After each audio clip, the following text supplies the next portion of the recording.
Well, the Mets' first full squad workout isn't until Monday, but plenty of position players are already in Port St. Lucie, and that's where we go to start the show. Mets center fielder Brandon Nimmo is joining us. Brandon, thanks so much for joining us on the show.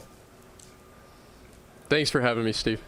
Listen, I think everybody knows that last year a neck injury cost you 3 months, but you came back with a great surge at the end of the season, and you're expected to be the leadoff hitter again this year.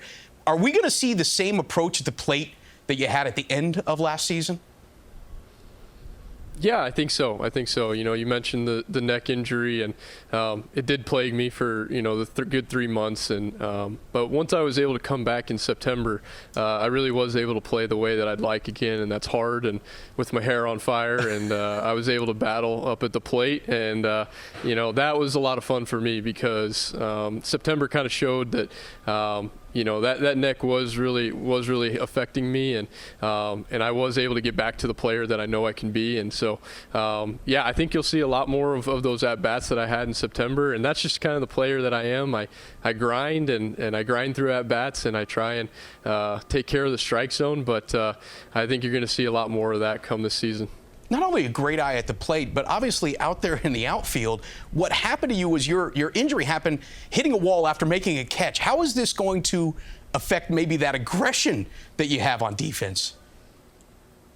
Yeah, no question. I think there's a difference between playing hard and playing smart. And I like to play hard, but I think this year there's going to be a little bit more playing smart going on. And so, I did hit the wall trying to make a great play. And, it did end up being a great play, but I think the team would have rather had me for the next 3 months than me to make that one catch. And so I'm going to go out there, I'm going to give it everything that I have and play to the very best of my ability and play as hard as I can. But there's also something to playing smart and trying to, maybe avoid those walls a little bit more and not cause as much trauma. All right, maybe not playing with your hair as on fire as you were in that game necessarily. Yeah. Your name has been mentioned in trade talks. Is that upsetting, or is that a little bit of a badge of honor to see that other teams are valuing you as well?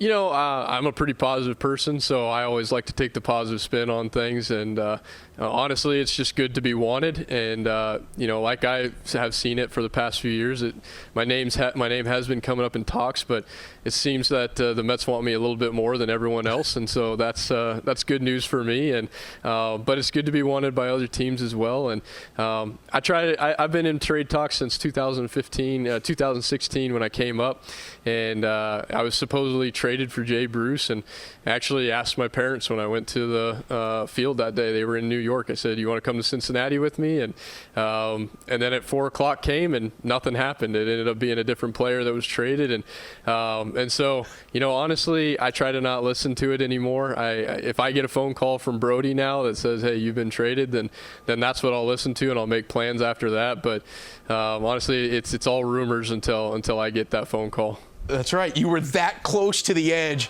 and they reeled you back in, maintaining with the Mets here. And I want to ask about Luis Rojas, because he has been your manager every step of your journey to the bigs, starting, 9 years ago? Yeah. Is he stalking you? Yep. Yes, a little something like that. Okay. Well, I like to think of it that we've both been successful, and we've both been able to get to the big leagues together. And you're right. I knew him. He was the very first manager I had in 2011. He was a great guy, a great manager. Asks you to play hard and asks you to not make mental mistakes, and I think that's pretty easy to ask. And he's going to ask the same of us this year.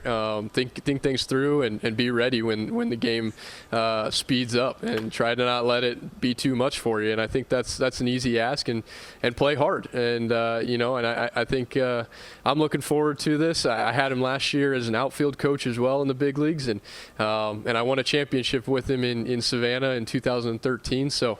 Hopefully we can repeat that and win another championship together. Well, he is a little bit of an unknown to us. So what trait of his do you think is going to help define this clubhouse the most?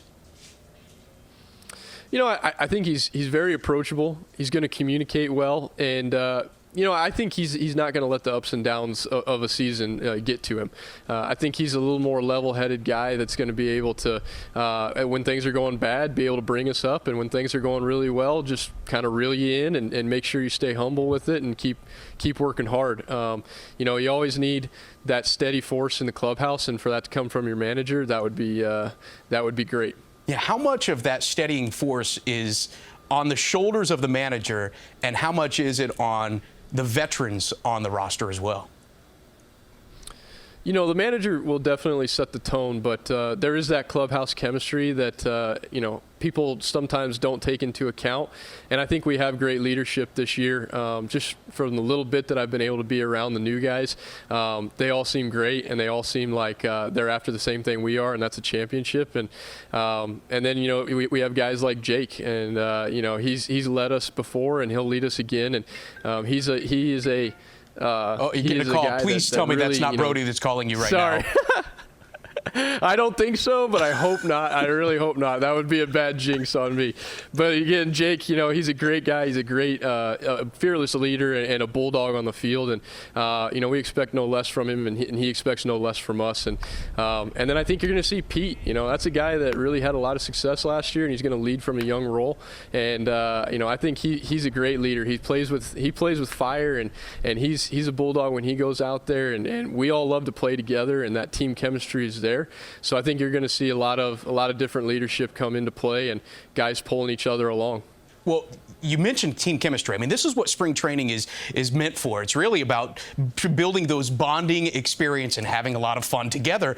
Today, some players warmed up shirtless, and Noah Syndergaard tweeted out, "Buzzers not included." Have we gotten to the place where it's safe to troll the Astros? Yeah. Oh, boy. Don't ask me that question. I'm not going to be the first one to hop on that train.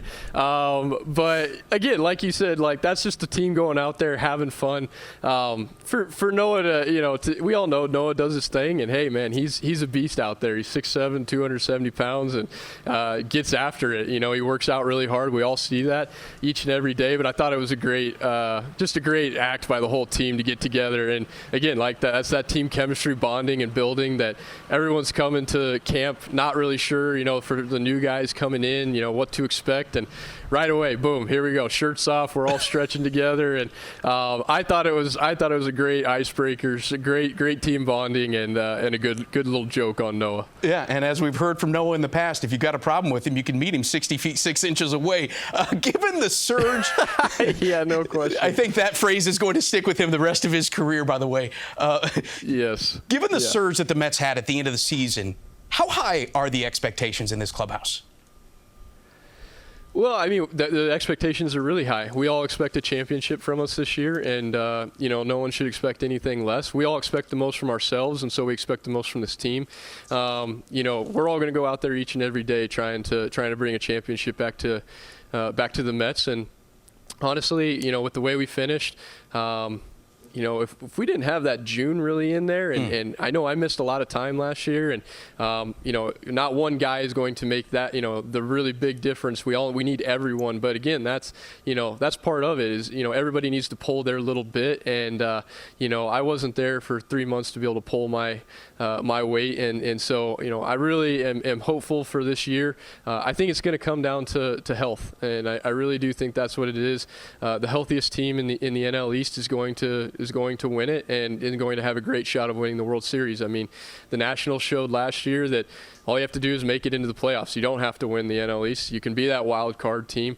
But when you get in and you're from the NL East, you've already had a grueling season, and you've played playoff games for basically 162 games. So you're used to it. And I think they proved last year that once you get in, it's all up for grabs. And there's no reason why we shouldn't expect that from ourselves as going into this year. Well, I tell you what, this is going to be a difficult division that you guys are going to be playing in. You will be tested from the beginning of the season. Yeah. Mets center fielder and leadoff hitter Brandon Nimmo, wish you the best of luck. Have a great spring out there, all right?